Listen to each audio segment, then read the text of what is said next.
Le 5 juin de chaque année, le monde célèbre la Journée mondiale de l'environnement, un moment crucial pour réfléchir à notre impact sur la planète. En 2025, sur le thème de la pollution plastique, la jeunesse camerounaise pour l'action climatique a choisi la ville de Kola pour mener une initiative significative. Le choix de Kola a été dicté par plusieurs paramètres. La première raison, c'est au regard de notre stratégie que nous avons lancée depuis l'année dernière, celle de rapprocher les débats et les échanges autour des enjeux environnementaux des populations qui sont les plus impactées, notamment les collectivités territoriales décentralisées et les communautés locales.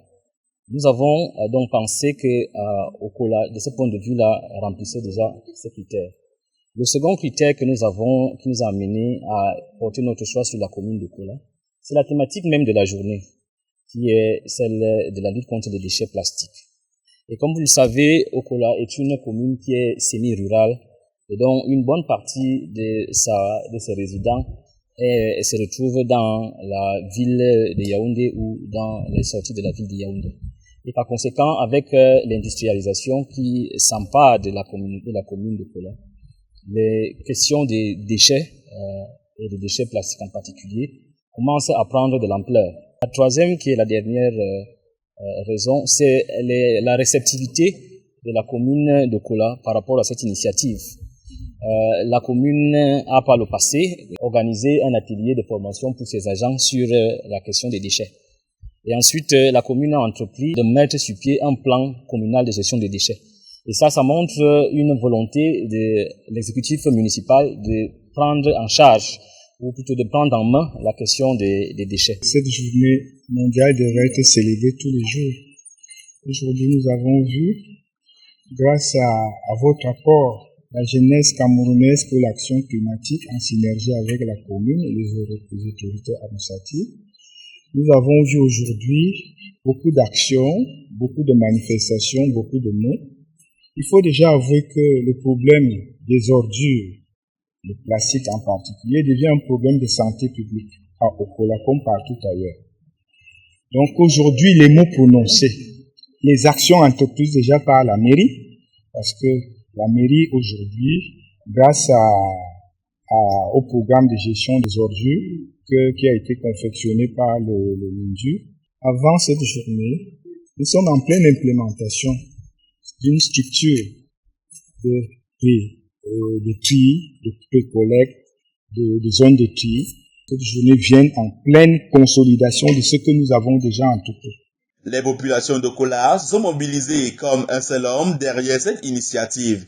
Cette journée donne l'opportunité de sensibiliser sur l'importance de réduire les déchets plastiques et de promouvoir des actions concrètes pour préserver notre environnement. Les populations qui se sont mobilisées depuis hier. Il y a les jeunes de la ville de Kola qui ont participé sous le soleil, sous la pluie, aux différentes activités que nous avons prévues. Et là, nous voulons leur dire infiniment merci et dire surtout que ceci n'est qu'un début.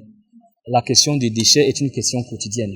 Nous produisons les déchets au quotidien et il va falloir agir quotidiennement. Donc c'est le message que je voudrais lancer à l'attention de la population et leur dire que nous allons essayer de faire ce chemin ensemble afin de s'assurer que Okola est une ville propre, Okola est une vitrine de la gestion durable des déchets et que Okola va devenir un exemple que les autres communes vont envier en termes de création d'emplois à partir des déchets, en termes de création de produits dérivés sur les déchets. Vous savez, les déchets, on peut les transformer pour faire le compost, on peut les transformer pour faire les aliments pour les poissons, pour faire les aliments pour la volaille. La population de Kola étant majoritairement une population agricole, elle peut tirer un grand bénéfice de la transformation des déchets. L'activité de curage que nous sommes en train de mener actuellement, nous la menons parce que on a remarqué que le plastique et les déchets s'accumulent dans les rigoles. Et lorsque ça stagne dans les rigoles, ça développe beaucoup de maladies. Beaucoup de maladies comme le choléra, comme la typhoïde et comme le paludisme, j'en passe même. Donc c'est dans cette mouvance-là, c'est dans cette effervescence-là que nous avons décidé d'organiser cette activité communément. Aussi, nous aimerons que les pouvoirs publics, que l'État accompagne les mairies et les communautés locales dans ce travail que nous faisons. Donc ce n'est vraiment pas évident de mener un tel combat avec des moyens extrêmement limités. Nous comptons également sur la participation citoyenne pour nous accompagner. Nous avons cessé donc de subir l'action des plastiques, des ordures. Aujourd'hui, nous voyons plutôt ces déchets comme des opportunités d'affaires. Les 4 et 5 juin 2025, plusieurs activités ont eu lieu dans la ville de Kola. Aujourd'hui, comme vous le savez, c'est la journée mondiale de l'environnement. Et dans notre localité, c'est-à-dire au Kola, il y a eu beaucoup d'activités qui sont déroulées, notamment grâce à l'effort et au dynamisme du groupe jeunesse camerounaise pour l'action climatique, que nous félicitons déjà pour leur engagement. Et aujourd'hui, nous avons procédé à la plantation des arbres, si on peut dire ça en ce sens. Et c'est une action très remarquable parce que désormais, Okola sera une ville verte. Et vous savez, on dit qui plante un arbre donne la vie, entre guillemets. Donc, nous avons encadré ça. Il y a une dizaine d'arbres qui ont été plantés tout autour de la sous-préfecture. Notre devoir maintenant, c'est de veiller à ce que ces arbres prennent vie, pour que demain et après-demain, on ait un grand espace vert ici au collège. On a mis les plantes qui ont été mises au sol. On a le palmier royal, on a le wenge. Le wenge qui est un arbre d'ombrage. Les racines ne sont pas trop profondes, ça permet de stabiliser le sol. Et ça peut jouer le rôle, ça joue le rôle de préservant aussi. L'objectif a été atteint. Nous avons prévu plusieurs activités, le curage des caniveaux, dégager un certain nombre de poubelles sauvages. Cela a été fait hier. Aujourd'hui, il est question de faire la plantation de procéder à la plantation des arbres, une centaine d'arbres à travers la ville de Kola. Nous avons tout à l'heure le lancement de l'atelier sur les défis et opportunités liés aux déchets pour la commune de Kola. Mais entre-temps, on va aussi présenter un modèle de poubelle écologique que nous avons développé à base des pneus usagés. Donc je peux dire que au regard de la mobilisation, il y a aussi la caravane qui visait la sensibilisation, puisque tout cela nécessite un changement de mentalité. C'est le niveau de connaissance et de prise de conscience des populations qui va permettre qu'on développe des attitudes à l'égard des déchets qui sont des attitudes durables et qui, nous l'espérons, va déboucher à la création d'une sorte d'économie circulaire dans la ville de Kola.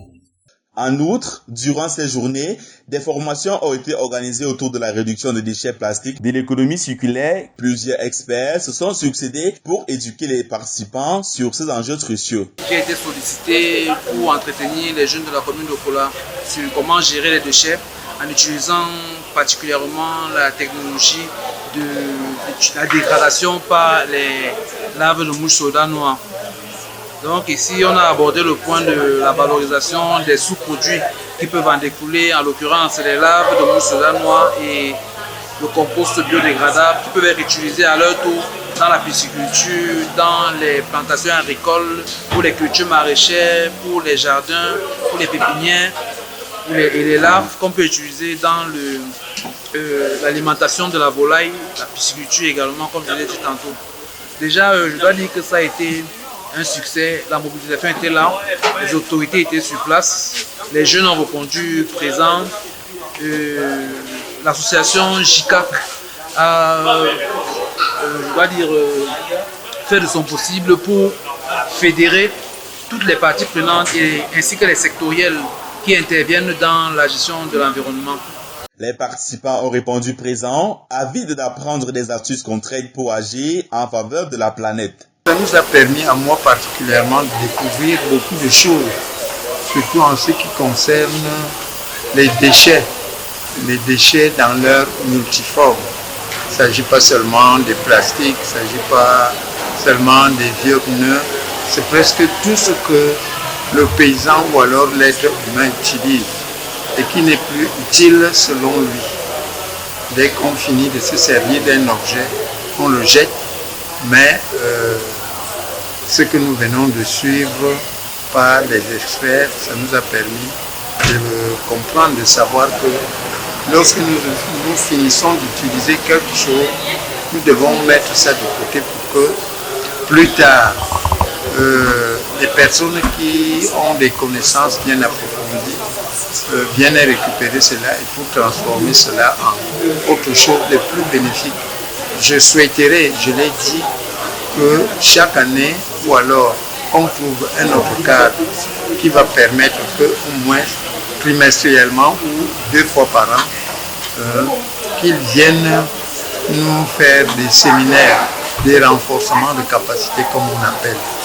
Oui, ça va nous permettre beaucoup plus, la jeunesse d'Okola. Elle ne va plus vagabonder dans les rues, mais elle va comprendre qu'il est possible que chacun se fasse une vie, même si on n'est pas allé loin à l'école. La Journée mondiale de l'environnement a été haussée par la présence de l'ONU Habitat et a bénéficié de l'appui technique des délégations départementales du MINEDED, du MINPROF et du MINGEC. Le rendez-vous est donc pris pour l'année prochaine dans une autre ville avec de nouveaux défis à relever. Ensemble, continuons à préserver notre environnement et à tirer parti des opportunités offertes par l'économie circulaire face aux déchets plastiques.